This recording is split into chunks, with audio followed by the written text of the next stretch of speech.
According to Dr. Rumsfeld, enjoy your time in public service. It may be one of the most interesting and challenging times of your life.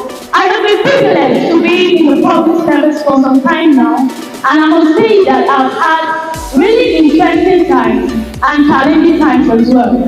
My first perception of the civil service back then, I saw the civil service as a place that was synonymous to an elderly people's home. I found out that the majority of the staff there were always old people. The first knowledge I had about the public service came when I found I went to our office at about the age of 8 and 10. I discovered an abundance of files. So to me, I saw civil service buildings more or less like a storage facility for files and civil servants in file carriers. I thought public servants back then dressed shabbily, wore worn-out clothes, to be able to differentiate between a public servant and an ordinary citizen. Civil servants had a lackluster attitude to work and were negligent to their duties. I perceive the public service to be all about tribalism, to be about bias in appointment with a high level of discrimination.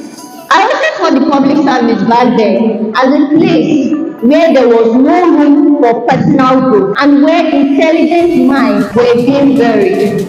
Now I've had the privilege of working in the Ministry of Business, Trade and Cooperatives, and my perspectives have been shaped by the foreign experience through the digitalization of the Edo State public service and the use of free Wi-Fi. We no longer find files on the table. In their stead, we now find laptops. With all MPs onboarded on the Edo platform, I can see my initial perspective of Edo State public service buildings being storage facilities for files has been eroded. Today, I walk into the civil service and I see minds, I see innovative minds, I see a system where opportunities are being given to everyone to be innovative and creative. Today when I go to my office, I see my colleagues and I see my seniors all dressed smart, looking beautiful and handsome. And this erased the perception that I had, which was public servants always dressed shabbily.